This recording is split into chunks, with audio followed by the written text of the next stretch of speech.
kalau istri saya katakan modal nekat sih. Modal nekat. Tapi kadang-kadang yang modal nekat ini lebih jor ini kalau saya lihat ya.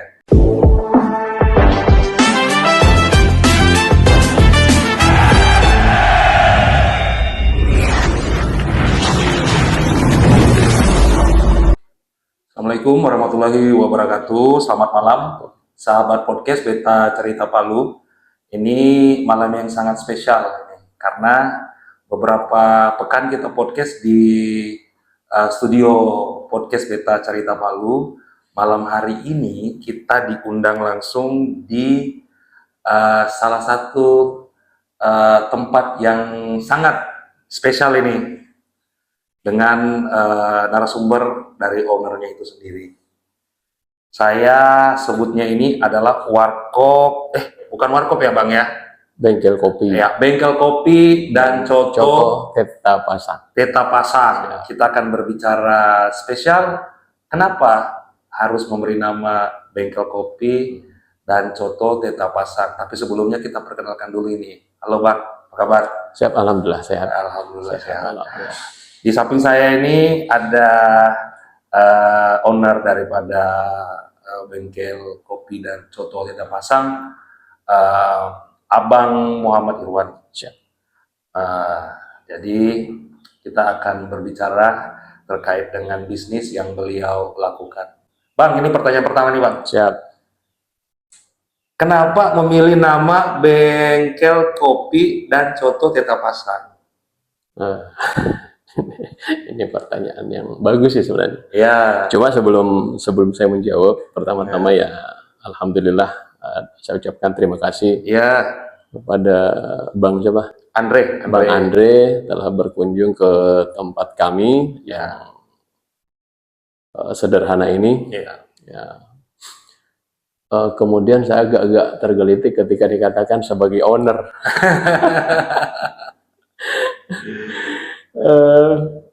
Jadi kami kan kebetulan berdua nih. Oh iya, bukan cuma partner ya. Partner, bukan cuma saya. Saya memberikan support kepada rekan saya. Kebetulan saya sudah anggap sebagai saudara.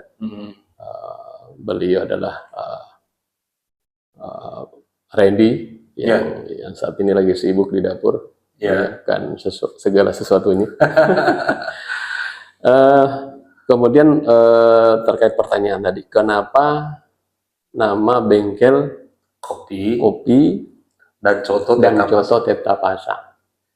Tapi berangkat sebelum masuk ke membahas tentang nama, saya ke ini dulu. Kenapa saya ingin membuka usaha kopi? Ini berawal dari hobi sebenarnya sih Bang. Hobi. Ya. Oh ini hobi ngopi juga ini. Hobi ngopi. Sama dong. Kayak makan kayak minum obat. Hampir 3 kali sehari lah ngopi. Jadi dari situ saya mikir, setiap hari pagi bahkan sore, malam, sambil nunggu waktu sholat, saya kebanyakan nongkrong di warung kopi, di warkop. Tapi ya paling tidak mengganggu aktivitas saya. Di situ saya mikir, ini uang mati. Ya benar. Uang mati. Kayak kurang lebih 50 sampai 100 ribu lah. Kalau uang mati kan saya tidak berharap akan kembali. Benar. Terpikirlah ide. Pucuk dicinta ulang pun tiba. Ada penawaran dari saudara Randy. Randy ya. Sayangnya ini Randy lagi sibuk ini. Iya, Bang. Saya sempat ngobrol-ngobrol, saya rencana buka usaha. Ini bla bla bla. Pas saya kebetulan ada tempat. Ada tempat. Tunjuklah di sini Jalan Anas. Sempat slow respon, dipikirnya saya tidak serius. Akhirnya sekitar bulan 9 baru saya mulai pelan-pelan dengan modal, kalau istri saya katakan modal nekat sih. Modal nekat. Karena untuk membuka satu usaha. Tapi kadang-kadang yang modal nekat ini lebih jor ini kalau saya lihat. Jadi prinsip saya gini Bang, kita membuka usaha itu kita tidak cukup hanya dengan perencanaan. Mhm. Ya, banyak orang gagal karena tidak mau memulai. Mhm. Nah, tapi paling tidak ketika kita mulai, kita akan tahu endingnya seperti apa. Mhm. Mau berhasil atau tidaknya kita lakukan dulu. Ya, jalani Ya, aja dulu. Nah, kemudian kita kembali ke pertanyaan tadi, kenapa bengkel kopi dan coto kita pasang? Ya. Dulu menurut, nah ini kan kita apa namanya, Filosofi. kita komunikasikan. Ya, komunikasi. Randy hanya mengatakan bahwa, menyampaikan bahwa ini dulu bengkel. Mhm. Oh ini, Ah, berarti tempat di sini dulu bengkel. ini dulu bengkel. Ya. Makanya dimasukkanlah kata bengkel itu. Bengkel. Kemudian ada logo-logo yang berkaitan dengan bengkel. bengkel. Kemudian usaha kopi sendiri. Mhm. Kemudian ada di situ coto ya. Iya, coto. Ya, alhamdulillah jadi salah satu makanan favorit di Korea. Favorit. Dan kenapa saya ambil nama Teta Pasang? Ya. Saya kebetulan orang Makassar nih, Bang. Orang Makassar. Makassar asli nih. Makassar bisa tonji ini. Siap. Coto itu identik di mana-mana. Kalau saya perhatikan pasti menggunakan kata dai. Betul. Ya, sebutlah kita salah satu misalnya ada di sini ada daeng sija, ada daeng jarre. Tapi kalau menurut saya itu kan umum. Jadi saya ambil satu langkah, kenapa tidak pakai kata teta? Teta. Nah, teta ini juga kan sebenarnya sebutan untuk. Jadi kebetulan Pasang ini nama orang tua bapak saya. Nama bapak saya. Pasang. Bukan nama saya. Bukan. Jadi kami keseharian itu waktu almarhum masih hidup, keseharian itu panggil beliau dengan Teta Pasang. Itu bentuk penghormatan ke beliau. Dan kenapa saya menggunakan namanya beliau? Ini termasuk salah satu bentuk penghormatan supaya tetap saya kenang beliau. Ini luar biasa ini teman-teman podcast. Artinya ada filosofi dari setiap nama yang diberikan itu. Bang, melihat daripada posisi ya, ini Warkop ini berada di Jalan Nenas, ya, pertigaan. Pertigaan nomor 15 ya? Iya. Nomor 15 dan pertigaan. Palu Barat ini kan cukup lumayan banyak Warkop. Iya. Apa sih yang membuat spesial sehingga teman-teman podcast yang mendengarkan podcast ini itu wajib mampir di tempat ini?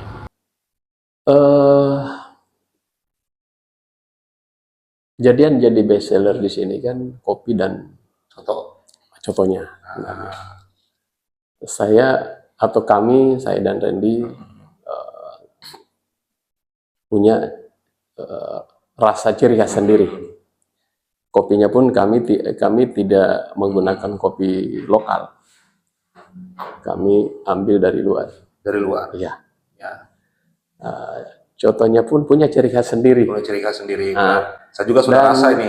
Sebenarnya saya tidak bisa menggambarkan bagaimana rasanya, kecuali teman-teman podcast datang mampir menikmati baru bisa membandingkan misalnya dia pernah. Tapi bukan berarti menganggap bahwa warung-warung coto yang lain itu tidak bagus. Nah, artinya kan ini tergantung lidah masing-masing. Tergantung selera. Ya betul. Tergantung selera masing-masing. Kalau masalah harga ya alhamdulillah ya tidak merobek kantong. Betul. Ya. Dan saya salah satu orang yang sudah pernah mampir di sebelumnya, Bang. Siap. Sebelum podcast hari ini saya penasaran dan mencoba coto. Itu coto dibawa teman saya juga Randy ini bawa coto dan saya mencobanya. Keren nih teman-teman podcast. Jadi teman-teman Palu, terkhusus yang ada di Palu Barat ya dan yang ada di sekitar, jangan lupa mampir di bengkel kopi dan coto Teta Pasang. Bukan orang Palu kalau belum mampir kemarin nih. Ini keren ini Bang. Ya, jadi. Bang, sekarang kan itu lagi menjamur Warkop. Bagaimana ada motivasi tersendiri terhadap kaula muda mungkin yang mungkin ingin buka usaha sama seperti yang Abang laksanakan. Jadi kan kalau buka usaha kan selalu maunya langsung wow gitu Bang. Ya kan? Bagaimana Abang menanggapi hal tersebut? Kalau saya lebih ke apa namanya nawaitunya. Innamal a'malu binniyat. Semua tergantung daripada niat. Ya, Jadi ini konsepnya konsep syar'i sebenarnya. syahri. Jadi saya sampaikan sama Randy, Ya. kita ini pelayan. Mm-mm. Ya, artinya kita harus manjakan yang datang. Mm-mm. Jangan pernah berpikir bahwa oh kita harus untung banyak, kemudian kita harus naikkan harganya, tapi pengunjung sedikit. Betul. Mending sedikit, untung sedikit, tapi pengunjung banyak yang datang. Banyak yang datang. Ya. Karena kan kita pahami masyarakat Kota Palu ini kan memang warkop warung-warung kopi itu di mana-mana berseliuran. Ya, Dan jadi tempat yang favorit saat ini kan Ya. warung kopi. warung kopi. Nah, dan mereka kita manjakan bukan hanya soal rasa, Heeh. tapi paling tidak Suasana. terjangkau, kemudian tempatnya juga nyaman, Ya, karena dan yang terpenting adalah harganya tidak terlalu merupakan kantong. itu dia. Dan ada istilah Siap. pesan kopi segelas, Siap. duduk berjam-jam. Siap. Kemudian yang kedua, Bang, ini kan bukan, jadi ini kan ada dua konsep sebenarnya ini. Ya. Jadi di belakang itu ada 3 tungku, Mhm. ada 3 meja ada 3 meja lah. Mhm. Ada meja untuk coto, kemudian ada untuk kopi manual, dan ada juga untuk kopi kekinian. Jadi untuk semua kalangan bisa Nih, bisa keren. berkunjung di sini. Dan kopi kekiniannya kayak ini, Bang. Ya, Nah, seperti ini, contoh ini. Ya, Nih, kita sudah ini. Bismillah. Bismillah ini ya. Nih. Nah. Jadi ini buat anak-anak kaula muda, ya, anak-anak Gen Z, Gen Alpha, ya. Daripada jauh-jauh keluar, ini mampir di bengkel kopi. Ini enak ini. Lanjut, Bang. Siap. Dan untuk waktu bukanya itu selama 7 hari, mulai dari jam 8 sampai jam 12 malam. 12 malam. Kenapa jam 12 malam? Mungkin ada di tempat-tempat lain 1 kali 24 jam. Nah, kebetulan di sini kan dekat dengan masjid.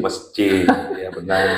Kemudian ada warga sekitar yang kita jaga juga, maksudnya waktu istirahatnya. Itu yang kita jaga. Itu aja sih. Ini seru ini pembahasan kita. Tetapi ada yang lebih seru lagi ini. Saya baru tahu nih, Bang. Ternyata Abang ini juga merupakan anggota Polri aktif. Bagaimana membagi waktu nih, Bang, antara bisnis dengan pekerjaan?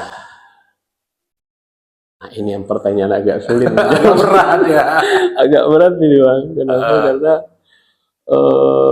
artinya kan asumsi selama ini bahwa polisi tidak boleh berbisnis. Iya. Ya sebenarnya sih ini saya tidak anggap sebagai bisnis sih, Bang. Bukan bisnis. Ya. Kalau menurut saya ini hanya ibaratnya usaha-usaha kecil-kecilan yang ya paling tidak bisa nambah-nambah untuk dibawa pulang ke rumah. Dan tentunya halal. Siap. Dan itu yang utama, halal. Ya. Sebenarnya ada beberapa pendekatan kenapa ini harus saya buka. Yang pertama pendekatan histori, kemudian pendekatan kemanusiaan, kemudian pendekatan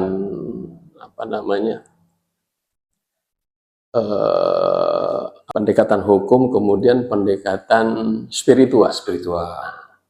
Kalau pendekatan historinya, jadi gini, Bang. Ya. Saya tidak melihat bahwa ini bisnis untuk mencari untung. Ya. Tapi istilahnya bahwa saya dulu, Bang, sebelum jadi polisi, saya ini kebetulan bukan pewaris, Bang. Bukan pewaris. Ya, tapi perintis.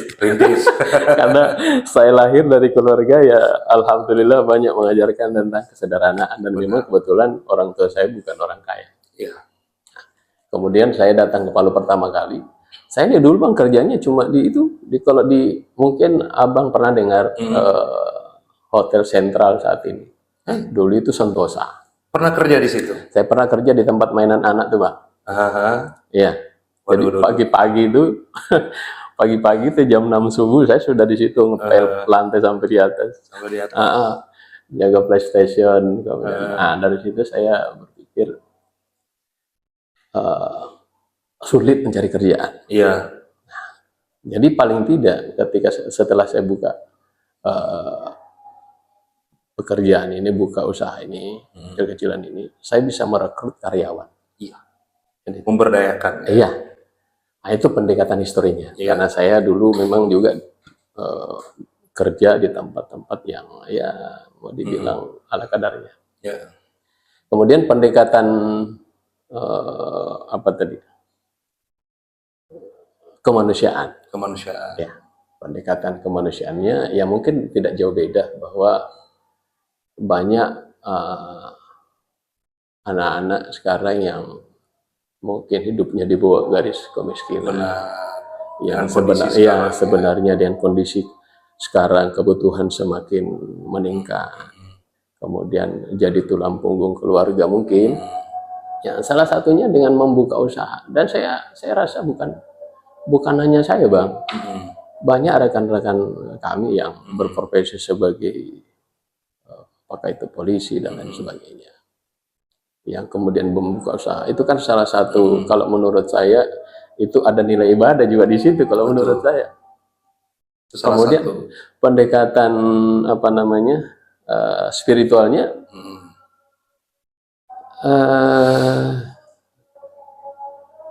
apa ya? Kalau pendekatan spiritualnya, kalau di surat apa namanya Ar-Ra'd kalau salah ayat 11 itu mengatakan, yang artinya tidak akan berubah nasib suatu kaum kalau bukan dia sendiri yang merubahnya. Ini keren sekali.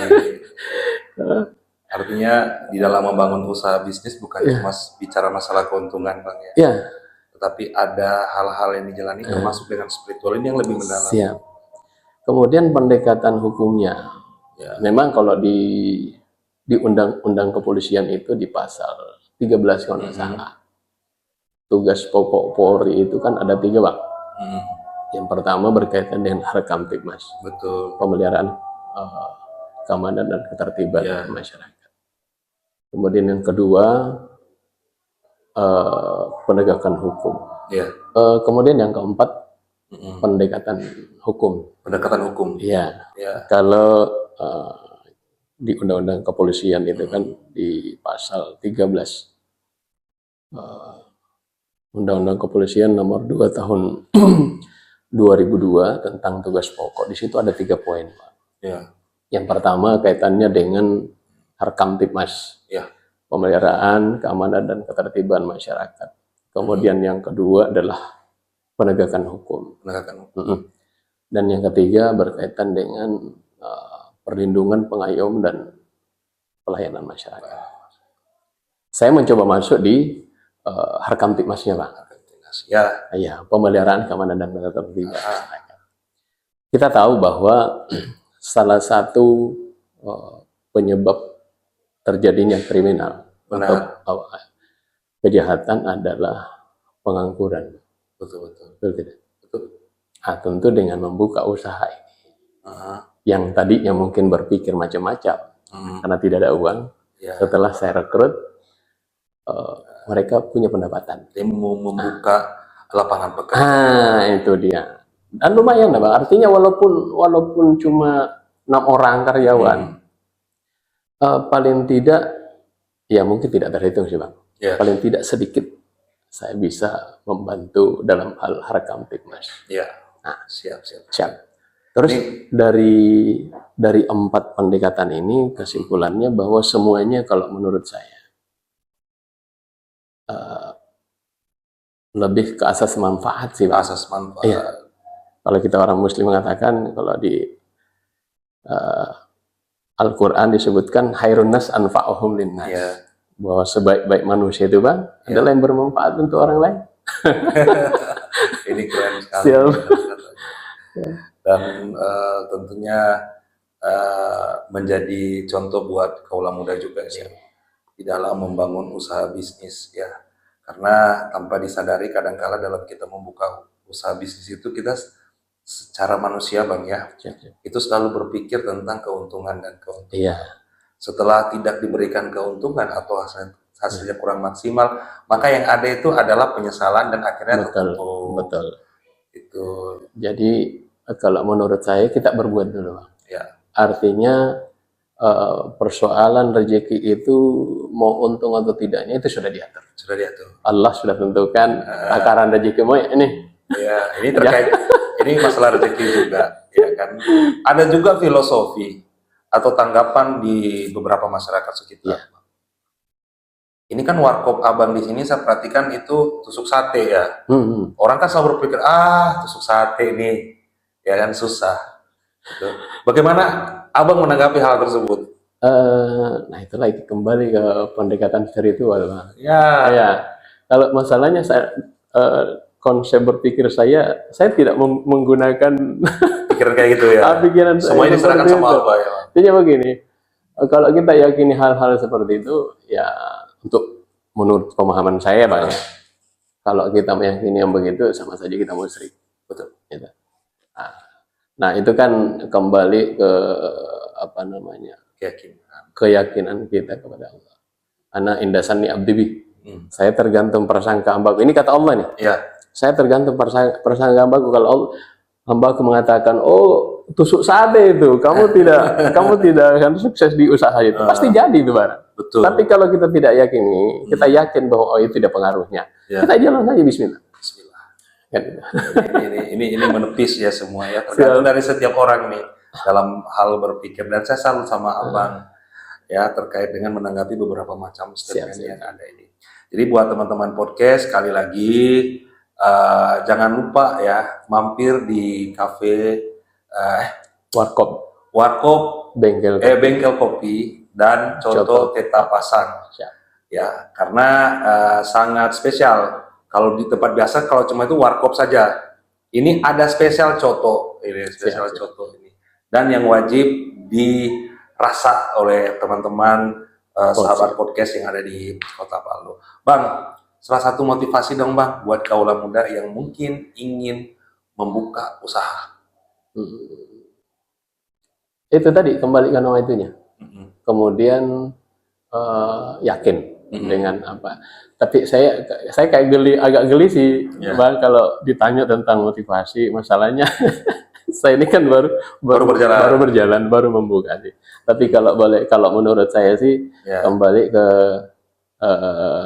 keyakinan dan kemudian ikhtiarnya gitu bagus.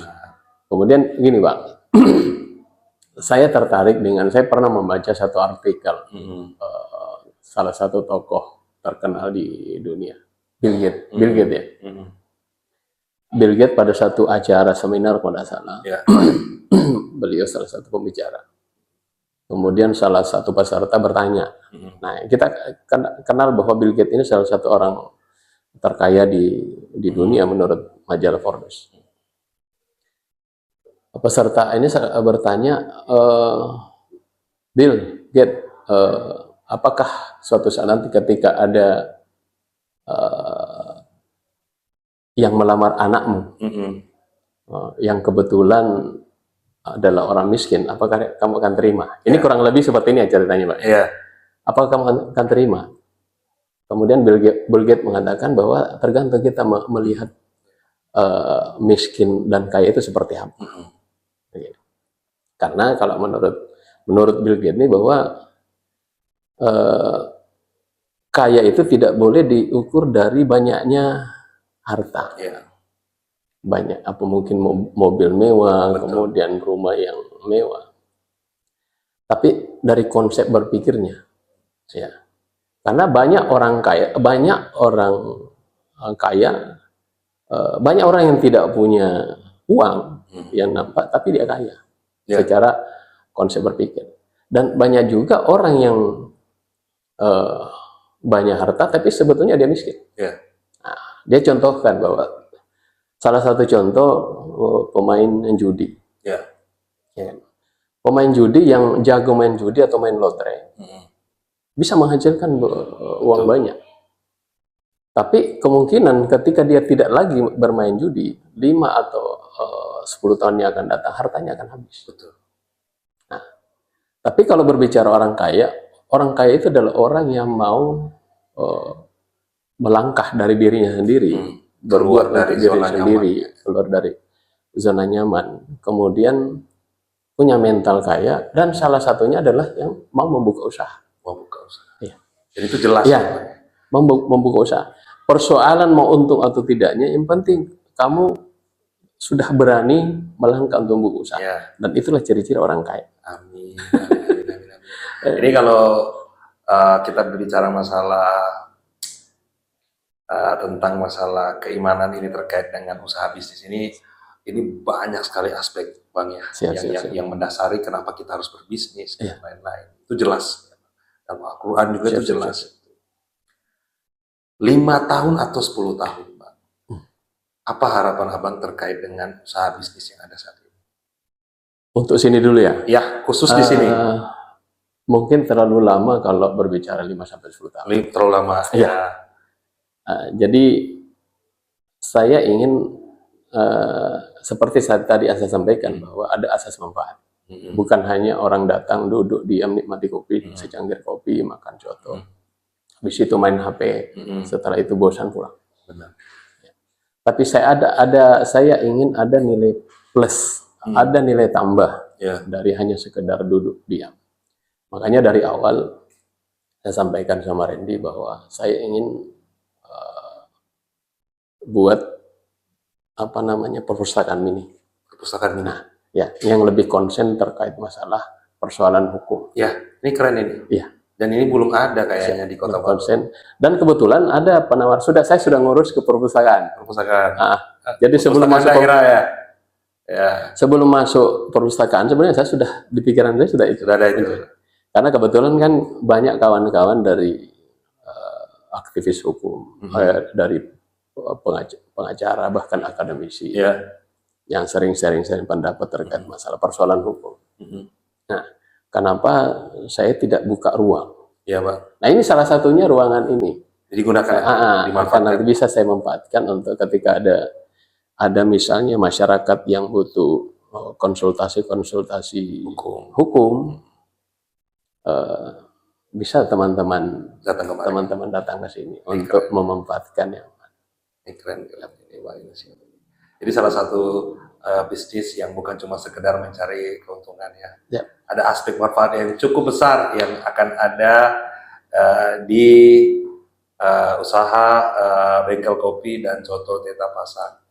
Jadi buat teman-teman yang ada di Palu, lokasi ini sangat strategis ya, sangat strategis karena dia ada di jalan utama, Jalan Nenas ya Bang ya. Siap. Dan dilengkapi, kedepannya akan dilengkapi dengan perpustakaan ya, perpustakaan mini. Siap. Perpustakaan mini. Dan satu lagi nih yang saya belum jelaskan, ada barbershop di sini ya. Iya.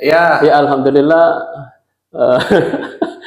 Apa yang selama ini mungkin untuk warung-warung warkop lain yang tidak ada, sebisa mungkin kita adakan di sini. Adakan. Jadi teman-teman yang datang minum kopi, rambut saya sudah panjang ini, bisa gunting rambut di sini dan harganya itu tidak merobek kantong. Dan kemudian pada saat ngopi juga jangan lupa untuk mencicipi berbagai makanan yang ada di sini, dari salah satunya adalah kopi kekinian ini. Ini mantap, ini berbagai macam varian ya Bang ya, bukan cuma kopi saja. Ada berbagai macam, tinggal dipilih. Ini sudah bisa order online Bang?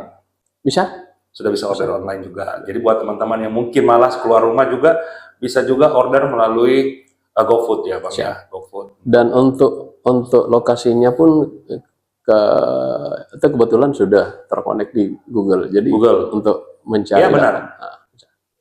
Ada yang penasaran? Cek saja di Google, bengkel kopi dan coto Teta Pasang, itu jelas ada. Jalanan. Jadi kalau teman-teman yang tadinya bingung, saya ke Palu Barat lewat mana? Ada di Maps ya, jelas semuanya. Tidak dirasa ini Bang, kita sudah ngobrol di podcast kita hari ini, cukup waktunya Bang. Kami dari teman-teman podcast mendoakan supaya bisnis tersebut tetap lancar Bang ya ke depannya. Dan tentunya sekali lagi saya tidak henti mengingatkan kepada masyarakat Kota Palu yang ada di Palu Barat. Ini kan orang selalu berpikir, Palu Barat. Orang Palu Barat banyak minum kopi ke Palu Selatan dan lain-lain. Apa yang jauh-jauh? Di sini di Jalan Nenas ya, di Palu Barat sudah ada warkop, bengkel kopi dan coto Teta Pasa. Buka dari jam berapa, Bang? Dari jam 8 pagi sampai jam 12 malam. Jam 8 pagi sampai jam 12 malam. Mau makan ada di sini dari berbagai macam menu. Minum, kopinya tentu enak, saya sudah rasa ini. Oke, sahabat podcast, tidak dirasa waktu kita sudah cukup dan terima kasih Abang atas waktunya dan kita akan kembali ke episode podcast berikutnya dan terima kasih sudah menonton podcast kita. Wassalamualaikum warahmatullahi wabarakatuh. Waalaikumsalam warahmatullahi wabarakatuh.